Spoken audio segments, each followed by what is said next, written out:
नवरात्रि 19 मार्च से शुरू और 27 मार्च रामनवमी के साथ ही समापन की ओर होंगे। इस दौरान अगर आप संतान के लिए परेशान है, खास करके पुत्र प्राप्ति के लिए, तो ये वीडियो आपके लिए। घर का एक सदस्य इस उपाय को अगर कर लेता है, अगर आपके घर में पहले से ही बेटी जन्म ले चुकी है, अब पुत्र प्राप्ति की इच्छा है, तो ये कामना आप करें और इस उपाय को करें। क्या करना है, किस तरीके से करना है, जानेंगे सब कुछ अपनी इस वीडियो में। वीडियो के अंत तक बने रहें। जो मेरी माताएं बहनें लंबे समय से परेशान, इतने ही वर्ष हो गए, संतान की कामना सिद्ध नहीं हो रही है, पुत्र प्राप्ति की इच्छा हमेशा ही आपको परेशान करती है, तो ये नवरात्रि बहुत ही चमत्कारी रूप में हमारे साथ है। कैसे, किस स्वरूप में, जानिएगा सब कुछ। वीडियो के अंत तक बने रहिएगा। इस बार की नवरात्रि पूर्ण 9 दिनों की है, दुर्लभ और श्रेष्ठ है। गुरुवार से शुरू हो रही और शुक्रवार यानी कि माता रानी के दिन से ये समापन की ओर है। सबसे पहले आप सभी को ये सरल काम करना है। पति पत्नी के सौभाग्य योग से संतान की उत्पत्ति होती है। ऐसे में एक व्यक्ति, चाहे पति चाहे पत्नी, अगर आप दोनों व्रत करना चाहते हैं तो सबसे अच्छा रहता है कि आप सभी लोग संकल्प के तहत से करें। सामान्य तौर पर तो सभी लोग व्रत को करते ही हैं, लेकिन अगर कोई संकल्प लेते हैं तो वह काम सिद्ध हो ही जाती है। आप अपने घर के मंदिर में सरल विधि से आप जो है अखंड ज्योत जलाएं 9 दिनों की। ये इच्छा पूर्ण रूप से आपकी है, नहीं तो अखंड ज्योत नहीं जला सकते हैं तो अपने घर के मंदिर में माता रानी के नाम से सुबह शाम दीपक जरूर से लगाएं। दीपक में लौंग का जोड़ा रखें। ये 9 दिन तक बराबर करेंगे। साथ के साथ संकल्प लें,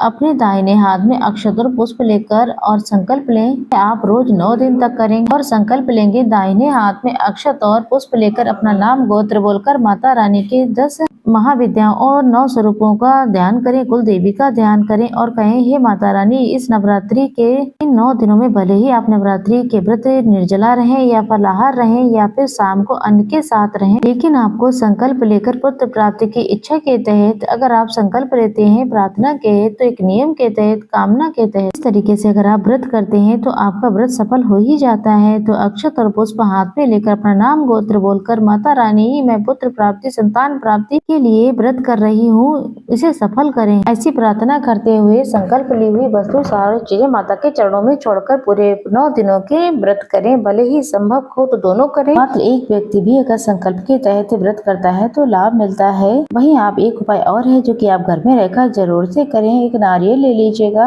ये तो पहला उपाय हो गया, नारियल के अनुसार ही किया जाता है, सरल विधि होती है इसकी। एक नारियल ले लीजिए और तुम्रका जी का नाम लीजिए। ये उपाय व्रत करके भी कर सकते हैं और बिना व्रत के भी इस उपाय को आप कर सकते हैं। और आप अपनी लंबाई के बराबर धागा ले लें। जिसको भी संतान की कामना अधूरी है, शिव शक्ति का ध्यान करते हुए लंबाई के बराबर आप धागा ले लें, एक नारियल ले लें और जटा वाला होना।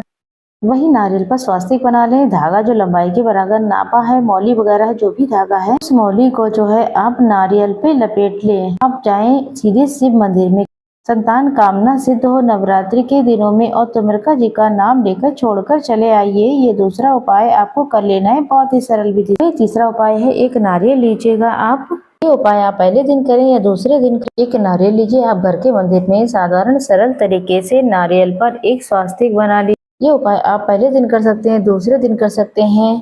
किसी कारण से अगर प्रथम दिन ना कर पाए तो दूसरे दिन कर लें। अगर संभव हो तो प्रथम दिन से ही करें, क्योंकि 9 दिन तक ये नारियल है आप अभिमंत्रित करेंगे इसे। 9 बार कच्चा सूत और कलावा या ले लें, उस पे जो है लपेट देना है और अपनी यहाँ पर मनोकामना कहते हुए ही लपेटेंगे। आप सभी को इस नारियल पर स्वास्तिक बना लेना। नारियल के ऊपर अक्षत समर्पित करें, पुष्प समर्पित करें और 11, 21, 51 जितना भी आप दान करना चाहें तो इसके ऊपर रुपए रखें। अपने घर के मंदिर में आप जो भी अखंड ज्योत या फिर सामान्य ज्योत लगाएंगे, माता की पूजा परिक्रमा करेंगे। जिस भी स्वरूप में, कहने का अर्थ है जो भी आप संकल्प लेंगे वो प्रसाद समर्पित करेंगे, प्रार्थना करेंगे, हे माता भगवती, हे कुलदेवी मैया, संतान कामना के तहत आज मैं नवरात्रि के दिनों में अपनी कामना के तहत नारियल समर्पित कर रही हूँ, मेरी कामना सिद्ध करें। ऐसी प्रार्थना करके आप इस नारियल को माता के समक्ष प्रस्तुत करें, उनके समक्ष छोड़ दीजिए। जब नवरात्रि के 9 दिन पूर्ण हो जाए या फिर 9वें दिन या फिर 10वें दिन इस नारियल को आप तोड़ सकते हैं। जो कलावा है अभिमंत्रित है, 9 दिनों का सबसे श्रेष्ठ है।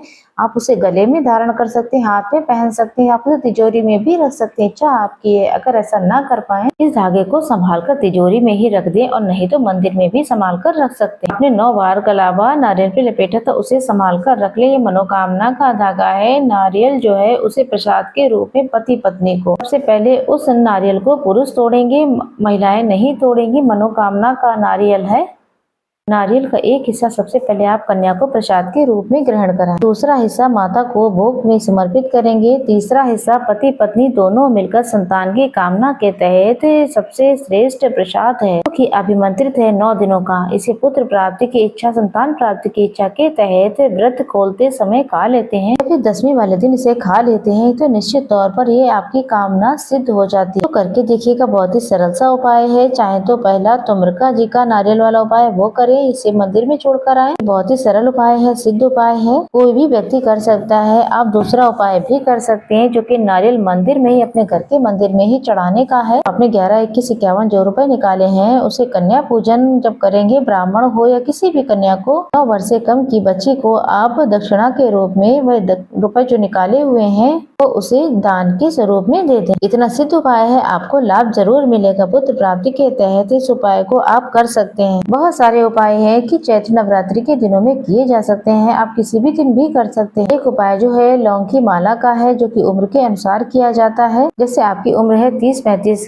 साल है, 40 साल हो गई है, संतान और पुत्र की कोई इच्छा पूरी ही नहीं हुई है, तो आप अपनी उम्र के बराबर लौंग ले लें। जैसे आपको कोई गहने देता है तो आप बहुत प्रसन्न हो जाते हैं। श्री नारायण को तुलसी माला बहुत प्रिय है, भगवान शिव को बेलपत्र की माला बहुत प्रिय है, वहीं गणेश जी महाराज को दूर्वा की माला बहुत पसंद है। ठीक उसी तरीके से माता रानी को लौंग की माला पसंद है। अपनी पसंद का लाल या पीला धागा ले ले, इसमें लौंग को बांध लीजिए, धागे में माला बना ले। इसमें सुई का प्रयोग नहीं करना है। फिर इस माला को, जो कि धागे में आपने बनाई है लौंगे, बांधते बांधते बनाते बनाते अपनी मनोकामना जरूर बोलते जाए। किसी भी माता रानी के मंदिर में आप ये माला बना करके समर्पित करके आते हैं, किसी भी अष्टमी नवमी, इस मंत्र के साथ, या देवी सर्वभूते संतान रूपेण स्वस्तिता नमस्तस्यै नमस्तस्यै नमो नमः, या फिर इस मंत्र का भी जाप कर सकते हैं, या देवी सर्वभूतेषु मातृ रूपेण स्वस्तिता नमस्तस्यै नमस्तस्यै नमो नमः। अर्थात आप उन्हें माता के रूप में पूजित करेंगे, प्रणाम करेंगे, अपनी झोली पसारेंगे और उनसे कहेंगे, हे माँ भगवती, मेरे कार्य सिद्ध करें,